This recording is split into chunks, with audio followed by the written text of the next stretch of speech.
guys, welcome back.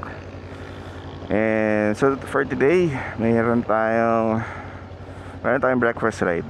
So abangan nyo sino yung kasama. So pasensya na kayo yung boses ko kasi medyo sinisipan ko tayo today.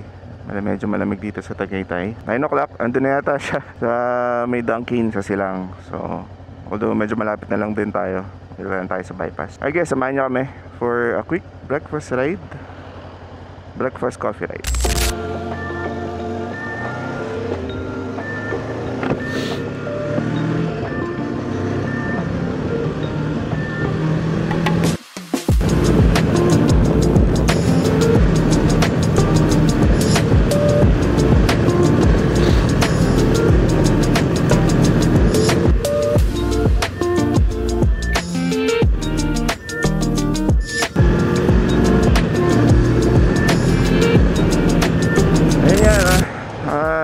Medyo na-thank na naman tayo sa pag-upload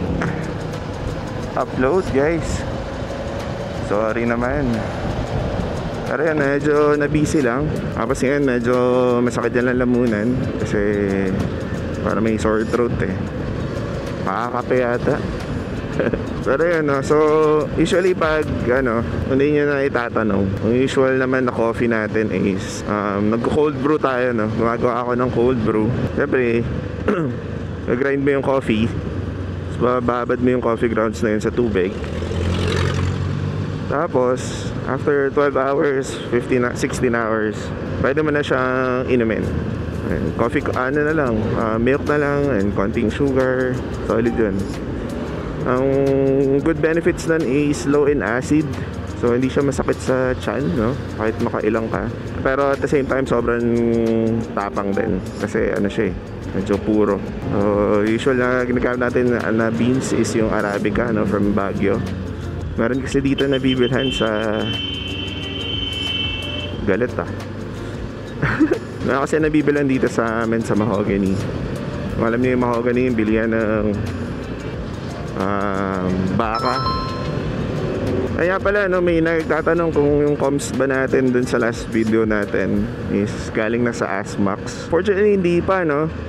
Kasi yung sinubukan ko i-connect tong ASMAX, yung intercom natin sa Action 5 Pro, Action 4 na camera natin, pero hindi yun na-detect eh. So ang only way is to buy a US Bluetooth na kakabit natin dito sa Type-C para ma-receive niya, and then yun yung magko-connect sa kanilang dalawa.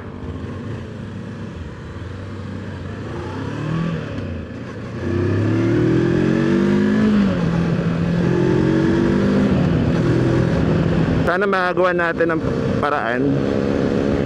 Para nakita ko kasi parang wala masyado nagbebenta nung Bluetooth receiver na yun dito. So feeling ko sa pa, pwede natin orderin sa Amazon. Kasi maganda rin yan para rinig yung comms. Saan na ba yun? Nampas na ba ako? Hindi pa.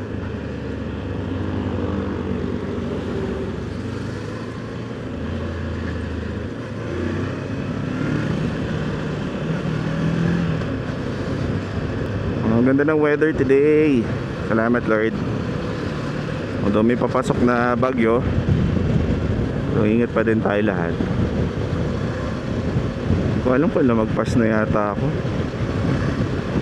Sorry na brother, medyo napahaba yung tulog natin kasi. Ito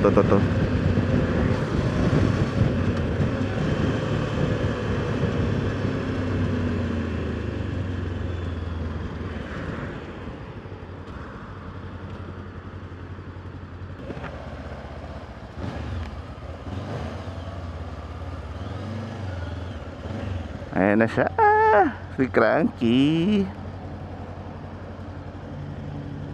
Tabihan natin si Cranky guys. Natin kaya atras kasi ang bigat ng motor natin. Hi Cranky. Napasarap yung tulog ko. Ay naka pa? Baka ba lang.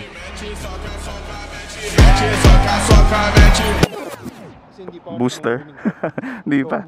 Okay, gising ko lang. 8:30 nag-alarm ako, sabi ko ando na.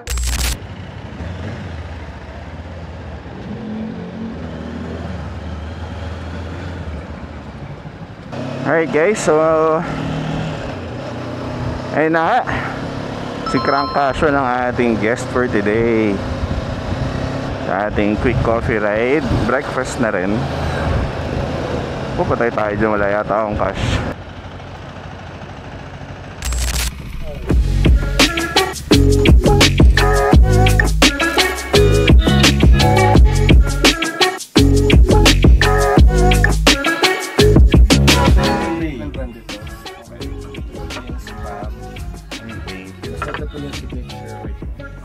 Signature white latte, nakalimutan ko na naman.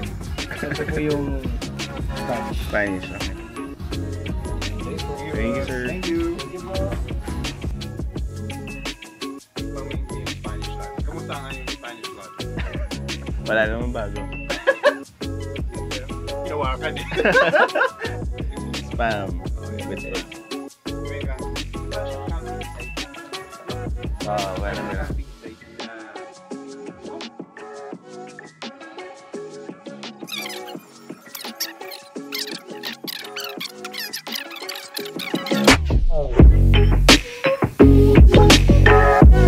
Guys, so tapos na kaming kumain.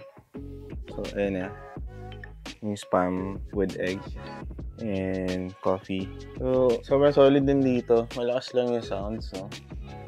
Okay din dito sa Little HQ, sobrang nature vibes. Sana hindi marinig yung music. So yung seating nila, ba usually yung cafe is naka simple table and chair lang daw. Pero dito, nakakubo. Yes, yun. Tapos ang pinaka-table and chair lang nila, dun sa gilid. Dun, saka dun sa taas. Oh, ganda. Sabi nga ni Crank ano siya, sobrang kalmado. Yun lang siguro yung music, medyo malakas. Mamaya ride out tayo. Okay guys, so tapos na kami. So, nag-isang kape pa kasi si Crank. So, sobrang solid dito sa place.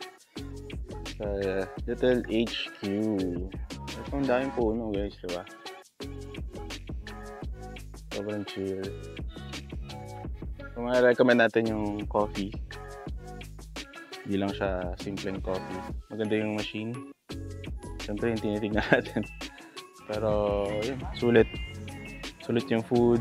Pero, overall goods. Alright.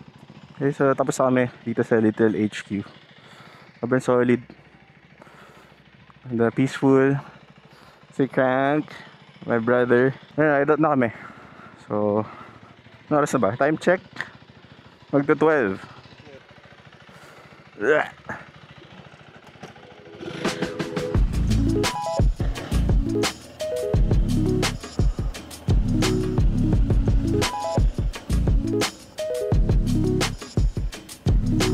Yan ah. Let's go.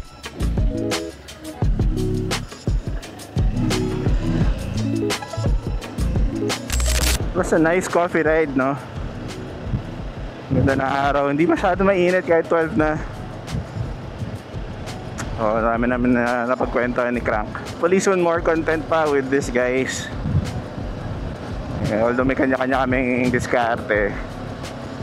Pero pagdating sa casual coffee ride, so pa din. So yun, sa mga gustong sumali, no, dito sa aming grupo, kahit scooter pa yan siguro pwede na rin, diba? North or south, welcome na welcome kayo dito sa amin. Message lang kayo para masali namin kayo sa GC, mga casual coffee riders. So isang may nalaman pala akong trivia kay Crank, no? Ewan ko kung secret lang to, pero sasabihin ko na rin sa inyo guys.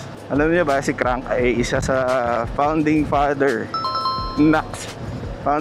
pala ng Stance Philippines.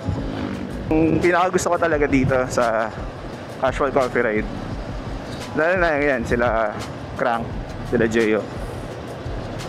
As a beginner dito sa motovlogging, dami ako natututunan. So yun yung gusto ko rin yung knowledge kung ano yung gagawin, ano yung tamang gawin, ano mga hindi dapat gawin. Natututo tayo. Nakakatuwa na may ganun tayong mga learnings.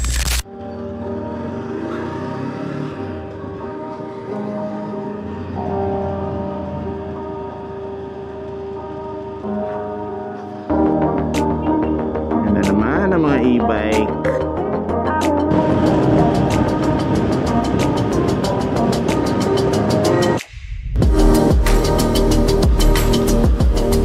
Hey!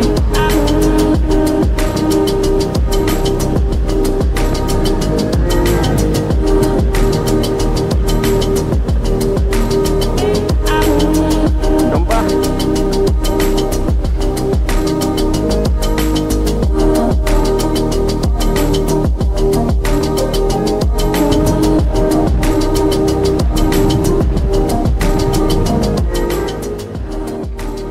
Bro, ingat, ingat.